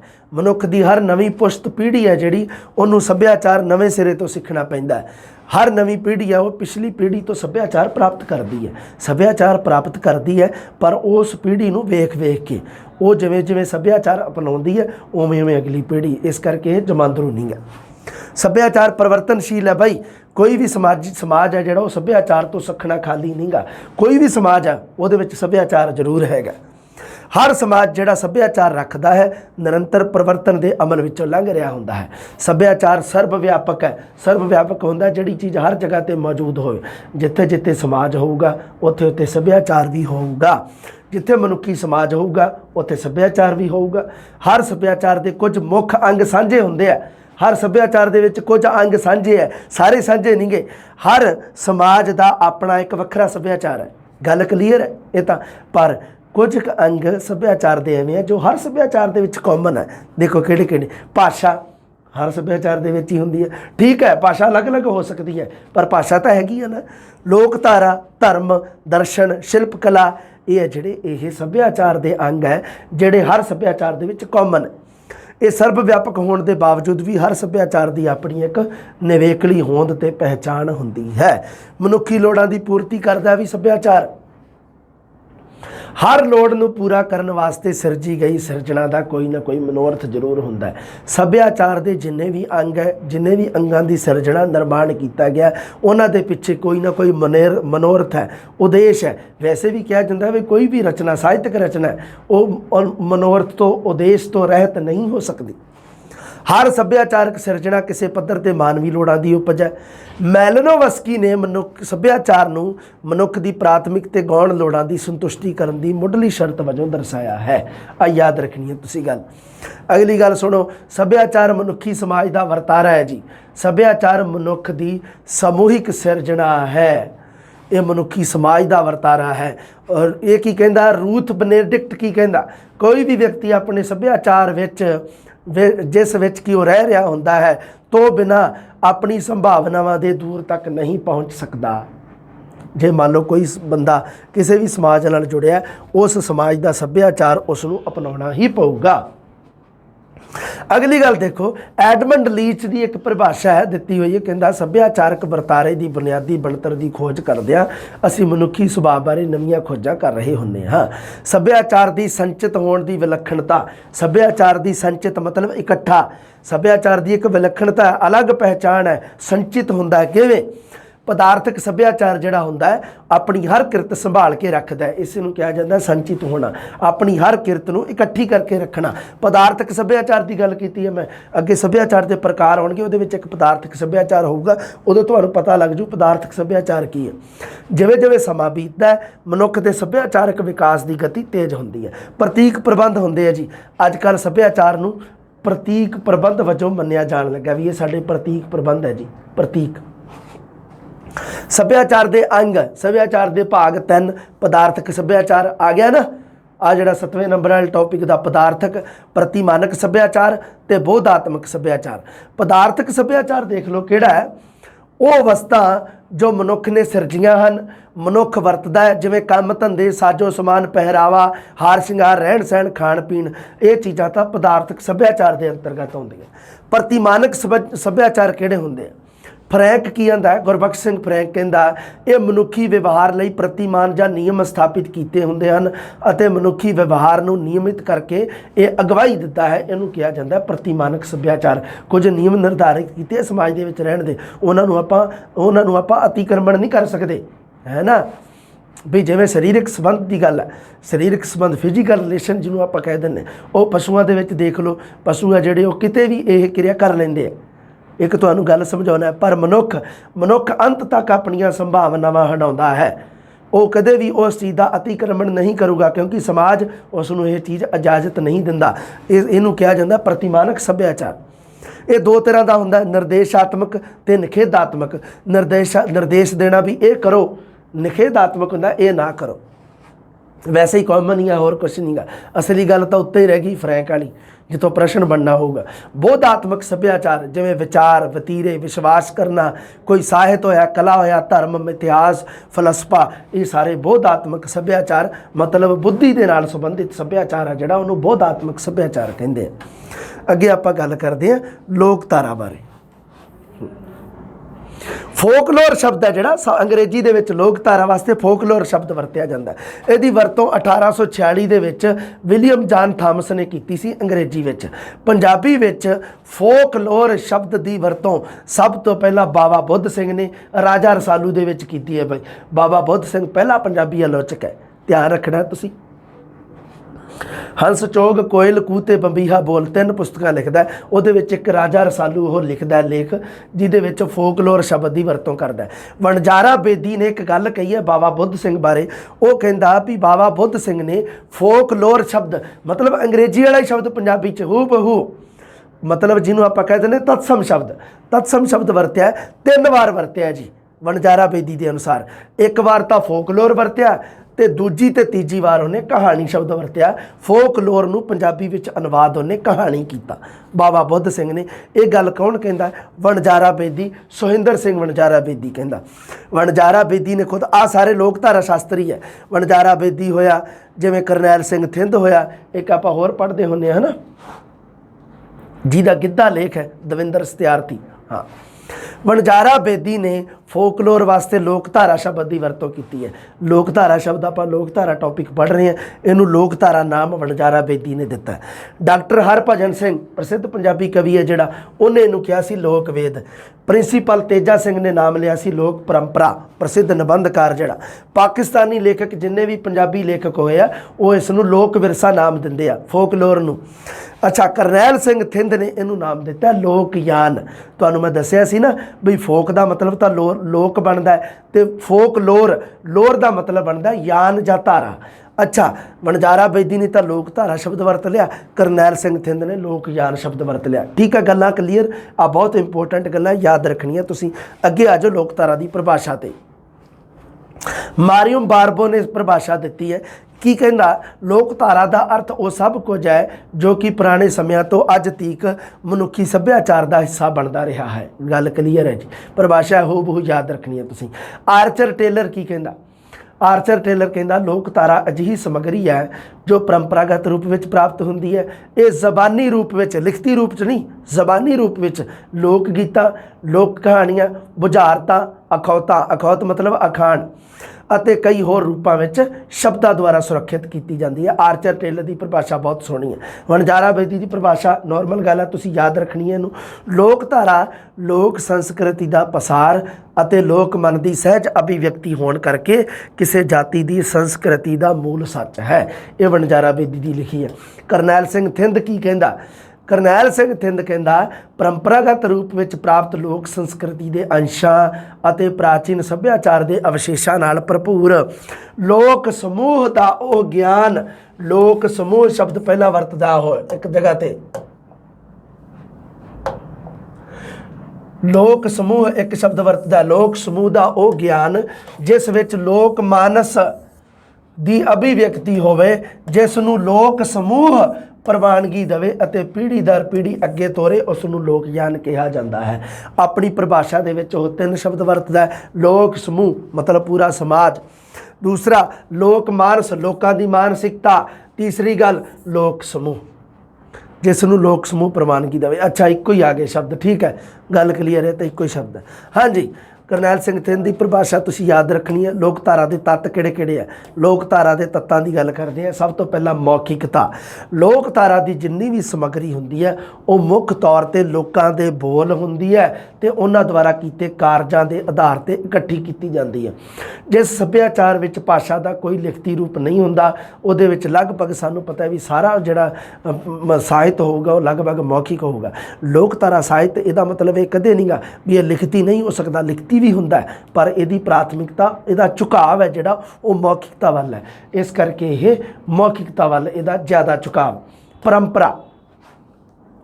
ਪਰੰਪਰਾ ਨਾਲ ਮੇਲ ਤੋਂ ਬਿਨਾਂ ਲੋਕਧਾਰਾ ਜੀਵਤ ਨਹੀਂ ਰਹਿ ਸਕਦੀ। ਇਹ ਪਰੰਪਰਾ ਕਿਹਨੂੰ ਕਹਿੰਦੇ ਆ? ਪਰੰਪਰਾ ਵਿੱਚ ਉਹ ਪੱਖ ਹੁੰਦੇ ਆ ਜੋ ਪੁਸ਼ਤ ਦਰ ਪੁਸ਼ਤ ਮਤਲਬ ਪੀੜ੍ਹੀ ਦਰ ਪੀੜ੍ਹੀ ਅੱਗੇ ਚੱਲੇ ਆਉਂਦੇ ਹਨ, ਉਹਨੂੰ ਆਪਾਂ ਕਹਿ ਦਿੰਦੇ ਹਾਂ ਪਰੰਪਰਾ। ਵੀ ਇਹ ਤਾਂ ਸਾਡੀ ਪਰੰਪਰਾ ਹੀ ਹੈ ਜੀ, ਹੈ ਨਾ। ਵਣਜਾਰਾ ਬੇਦੀ ਕਹਿੰਦਾ ਲੋਕ ਸੰਸਕ੍ਰਿਤੀ ਦੀ ਯਾਤਰਾ ਸਦਾ ਪਰੰਪਰਾਗਤ ਮੁਖੀ ਰਹੀ ਹੈ ਅਤੇ ਇਸ ਯਾਤਰਾ ਦਾ ਸਾਰਾ ਅਡੰਬਰ ਲੋਕਧਾਰਾ ਦਾ ਹੀ ਸਾਕਾਰ ਹੈ। ਲੋਕ ਮਾਨਸ ਤੀਸਰਾ ਤੱਤ ਲੋਕਧਾਰਾ ਦਾ, ਇਹ ਵੀ ਲੋਕਧਾਰਾ ਵਾਂਗ ਹੀ ਸਮਾਜ ਦੇ ਵਿਅਕਤੀਆਂ ਨੂੰ ਪਰੰਪਰਾ ਵਾਂਗ ਪੁਸ਼ਤ ਦਰ ਪੁਸ਼ਤ ਮਿਲਦਾ। ਜਿਵੇਂ ਵਣਜਾਰਾ ਬੇਦੀ ਨੇ ਗੱਲ ਕਹੀ ਹੈ, ਇਹਦੇ ਬਾਰੇ ਸਾਰੀਆਂ ਗੱਲਾਂ ਯਾਦ ਰੱਖਣੀਆਂ। ਲੋਕ ਸੰਸਕ੍ਰਿਤੀ ਦੀ ਹਰ ਮਾਨਸਿਕ ਤੇ ਭੌਤਿਕ ਪ੍ਰਕਿਰਿਆ ਦੇ ਵੇਗ ਦਾ ਮੂਲ ਸਰੋਤ ਸਮੂਹਿਕ ਚਿੱਤ ਹੁੰਦਾ ਹੈ। ਇਸੇ ਸਮੂਹਿਕ ਚਿੱਤ ਨੂੰ ਲੋਕ ਮਨ ਕਿਹਾ ਜਾਂਦਾ ਹੈ। ਲੋਕ ਮਨ ਸਦਾ ਜਾਗਰਤ ਜੋਤ ਹੈ ਜੋ ਆਦਿ ਜੁਗਾਤ ਤੋਂ ਹਰ ਮਨ ਵਿੱਚ ਪ੍ਰਕਾਸ਼ਮਾਨ ਚੱਲੀ ਆ ਰਹੀ ਹੈ। ਇਹ ਧੁੰਦਲੀ ਤਾਂ ਪੈ ਜਾਂਦੀ ਹੈ ਪਰ ਕਦੇ ਕਿਸੇ ਮਨ ਵਿੱਚੋਂ ਬੁਝਦੀ ਨਹੀਂ ਹੁੰਦੀ। ਸਮਾਜ ਦੇ ਵਿੱਚ ਮੰਨ ਲਓ ਕੋਈ ਵੀ ਮਨੁੱਖ ਰਹਿ ਰਿਹਾ, ਉਹਦੇ ਵਿੱਚ ਲੋਕ ਮਾਨਸ ਹੈ ਜਿਹੜੀ ਹੋਊਗੀ। ਲੋਕ ਮਾਨਸ ਦਾ ਪ੍ਰਮੁੱਖ ਲੱਛਣ ਹੈ ਇਸ ਦਾ ਤਰਕ ਰਹਿਤ ਹੋਣਾ ਤੇ ਦੂਜਾ ਇਸ ਦਾ ਰਹੱਸਮਈ ਹੋਣਾ। ਲੋਕ ਮਾਨਸ ਦੇ ਕਾਰਨ ਹੀ ਆਪਾਂ ਬਹੁਤ ਸਾਰੀਆਂ ਮਿੱਥ ਕਥਾਵਾਂ ਜਿਹੜੀਆਂ ਉਹ ਅਪਣਾ ਰੱਖੀਆਂ, ਉਹਦੇ ਪਿੱਛੇ ਲੋਕ ਮਾਨਸ ਕੰਮ ਕਰ ਰਹੀ ਹੁੰਦੀ ਹੈ। ਲੋਕ ਮਾਨਸ ਕਹਿੰਦਾ ਵੀ ਪ੍ਰਮੁੱਖ ਲੱਛਣ ਹੈ ਇਸ ਦਾ ਤਰਕ ਰਹਿਤ ਹੋਣਾ। ਆਪਾਂ ਉਹਦੇ ਤੇ ਤਰਕ ਨਹੀਂ ਕਰਦੇ। ਰਾਵਣ ਦੇ 10 ਸਿਰ ਹੈ, ਕੋਈ ਦਿੱਕਤ ਨਹੀਂ, 10 ਹੈ ਜੀ, ਪਰ ਸਾਇੰਸ ਕੀ ਕਹਿੰਦੀ ਵੀ ਸਿਰ ਇੱਕ ਹੀ ਹੋ ਸਕਦਾ ਹੈ ਨਾ। ਹਾਲਾਂਕਿ ਜੁੜਵਾਂ ਹੋ ਜਾਂਦੇ ਆ ਕਈ ਵਾਰੀ ਹੈ ਨਾ, ਪਰ 10 ਸਿਰ ਸੋਚਣ ਵਾਲੀ ਗੱਲ ਹੈ। ਇਸ ਚੀਜ਼ ਨੂੰ ਪ੍ਰਵਾਨਗੀ ਕਿਹੜੀ ਚੀਜ਼ ਦੀ ਮਿਲੀ ਹੋਈ ਹੈ? ਆਪਣੇ ਕਿਹੜੀ? ਲੋਕ ਮਾਨਸ ਦੀ। ਲੋਕ ਮਾਨਸ ਕਹਿੰਦਾ ਵੀ ਨਹੀਂ 10 ਸਿਰ ਹੈ। ਲੋਕ ਮਾਨਸ ਦਾ ਕਾਰਜ ਖੇਤਰ ਮਨੁੱਖੀ ਵਿਵਹਾਰ ਹੈ ਜਿਹਦੇ ਵਿੱਚ ਕਲਾ ਤੇ ਸਾਹਿਤ ਦੇ ਸਾਰੇ ਰੂਪ ਸ਼ਾਮਿਲ ਹੁੰਦੇ ਆ, ਹਮੇਸ਼ਾ ਕਾਰਜਸ਼ੀਲ ਰਹਿੰਦਾ। ਅਗਲੀ ਗੱਲ ਹੈ ਜੀ ਲੋਕ ਸੰਸਕ੍ਰਿਤੀ। ਇਹ ਸਾਰੇ ਤਾਤਾ ਲੋਕਧਾਰਾ ਦੀ ਯਾਦ ਰੱਖਣੇ ਆ ਤੁਸੀਂ। ਲੋਕ ਸੰਸਕ੍ਰਿਤੀ ਹੈ ਜਿਹੜੀ ਉਹ ਲੋਕ ਜੀਵਨ ਦੀ ਆਤਮਾ ਹੈ। ਇਹਦੇ ਦੁਆਰਾ ਲੋਕ ਜੀਵਨ ਦੇ ਉਹਨਾਂ ਸਾਰੇ ਸੰਸਕਾਰਾਂ ਦਾ ਬੋਧ ਹੁੰਦਾ ਹੈ ਜਿਨ੍ਹਾਂ ਰਾਹੀਂ ਲੋਕ ਆਪਣੇ ਸਮੂਹਿਕ ਤੇ ਸਮਾਜਿਕ ਜੀਵਨ ਢੰਗ ਦਾ ਨਿਰਣਾ ਕਰਦੇ ਹਨ। ਹਜ਼ਾਰੀ ਪ੍ਰਸਾਦ ਦਿਵੇਦੀ ਹਿੰਦੀ ਦਾ ਪ੍ਰਸਿੱਧ ਇਹ ਇੱਕ ਆਲੋਚਕ ਹੈ। ਉਹ ਕੀ ਕਹਿੰਦਾ? ਲੋਕਧਾਰਾ ਨੂੰ ਉਸਨੇ ਲੋਕ ਸੰਸਕ੍ਰਿਤੀ ਦਾ ਨਾਮ ਦਿੱਤਾ ਹੈ। ਵਣਜਾਰਾ ਬੇਦੀ ਸੁਣ ਲਓ ਕੀ ਕਹਿੰਦਾ ਲੋਕ ਸੰਸਕ੍ਰਿਤੀ ਬਾਰੇ। ਲੋਕ ਸੰਸਕ੍ਰਿਤੀ ਕੁਝ ਜੀਵਨ ਵਿਧੀਆਂ, ਆਚਾਰ ਵਿਵਹਾਰ, ਪੈਟਰਨ, ਚਰਿੱਤਰ, ਲੱਛਣ ਅਤੇ ਪਰੰਪਰਾਗਤ ਤੌਰ ਤਰੀਕਿਆਂ ਦਾ ਇੱਕ ਜੋੜ ਹੈ। ਕਰਨੈਲ ਸਿੰਘ ਥਿੰਦ ਕਹਿੰਦਾ ਭਾਰਤੀ ਲੋਕ ਜੀਵਨ ਦੀ ਆਪਣੀ ਵਿਸ਼ਾਲ ਤੇ ਵਿਸ਼ੇਸ਼ ਪਰੰਪਰਾ ਹੈ। ਇੱਥੋਂ ਦੀਆਂ ਪੁਰਾਣ ਕਥਾਵਾਂ, ਲੋਕ ਕਹਾਣੀਆਂ, ਤੀਰਥ ਇਸ਼ਨਾਨ, ਵਰਤ, ਉਤਸਵ ਆਦਿ ਰਾਹੀਂ ਲੋਕ ਸੰਸਕ੍ਰਿਤੀ ਪੂਰੀ ਤਰ੍ਹਾਂ ਪ੍ਰਤੀਬਿੰਬਿਤ ਹੁੰਦੀ ਹੈ। ਅਗਲਾ ਹੈ ਜੀ ਲੋਕ ਪ੍ਰਵਾਨਗੀ। ਆਹ ਹੱਥ ਮੇਰਾ ਹੀ ਹੈ, ਧਿਆਨ ਰੱਖਿਓ, ਉਂਗਲਾਂ ਆਹ ਹੀ ਹੈ। ਲੋਕ ਪ੍ਰਵਾਨਗੀ ਕੋਈ ਵੀ ਲੋਕ ਸਾਹਿਤ ਰਚਨਾ ਭਾਵੇਂ ਕਿਸੇ ਇੱਕ ਵਿਅਕਤੀ ਦੀ ਹੈ ਜਾਂ ਸਮੂਹਿਕ ਹੈ। ਵੈਸੇ ਕਿਹਾ ਜਾਂਦਾ ਵੀ ਲੋਕ ਸਾਹਿਤ ਰਚਨਾ ਹੈ ਜਿਹੜੀ ਉਹ ਸਮੂਹਿਕ ਹੁੰਦੀ ਹੈ, ਉਹਦੇ ਪਿੱਛੇ ਕੋਈ ਇੱਕ ਵਿਅਕਤੀ ਦਾ ਦਿਮਾਗ ਕੰਮ ਨਹੀਂ ਕਰ ਰਿਹਾ ਹੁੰਦਾ। ਪਰ ਜੇ ਹੋਵੇ, ਜਦੋਂ ਤੱਕ ਲੋਕ ਸਮੂਹ ਉਸ ਨੂੰ ਪ੍ਰਵਾਨਗੀ ਦੇ ਕੇ ਅੱਗੇ ਨਹੀਂ ਤੋਰਦਾ, ਉਹ ਪੁਸ਼ਤ ਦਰ ਪੁਸ਼ਤ ਅੱਗੇ ਜਾਣ ਵਾਲੀ ਚੀਜ਼ ਨਹੀਂ ਹੋਵੇਗੀ। ਨਾ ਹੀ ਉਸ ਵਿੱਚ ਪਰੰਪਰਾ ਦੇ ਅੰਸ਼ ਸ਼ਾਮਿਲ ਹੋਣਗੇ। ਮੰਨ ਲਓ ਕਿਸੇ ਨੇ ਕੋਈ ਚੀਜ਼ ਰਚੀ, ਲੋਕਧਾਰਾ ਲੋਕ ਸਾਹਿਤ ਦੇ ਨਾਲ ਸੰਬੰਧਿਤ, ਉਹ ਜਿੰਨਾ ਚਿਰ ਲੋਕ ਸਮੂਹ ਦੀ ਪ੍ਰਵਾਨਗੀ ਨਹੀਂ ਮਿਲਦੀ, ਉਸ ਨੂੰ ਸਮਾਜ ਦੇ ਵਿੱਚ ਪੂਰੇ ਲੋਕ ਉਸ ਨੂੰ ਪ੍ਰਵਾਨ ਨਹੀਂ ਕਰ ਲੈਂਦੇ, ਉਦੋਂ ਤੱਕ ਉਹ ਲੋਕਧਾਰਾ ਲੋਕ ਸਾਹਿਤ ਦਾ ਅੰਸ਼ ਅੰਗ ਨਹੀਂ ਬਣ ਸਕਦੀ। ਲਓ ਜੀ, ਗੱਲ ਹੋ ਗਈ ਕਲੀਅਰ। ਆਪਣੀਆਂ ਗੱਲਾਂ ਤੁਸੀਂ ਯਾਦ ਰੱਖਣੀਆਂ। PDF ਤੁਹਾਨੂੰ ਪਤਾ ਇਹਦਾ ਮਿਲ ਹੀ ਜਾਣਾ ਹੈ ਨਾ ਤੁਹਾਨੂੰ। ਲਓ ਜੀ, ਮਿਲਦੇ ਹਾਂ ਅਗਲੀ ਕਲਾਸ ਲੈ ਕੇ ਜਲਦੀ। ਸਤਿ ਸ੍ਰੀ ਅਕਾਲ। ਰੱਬ ਰਾਖਾ।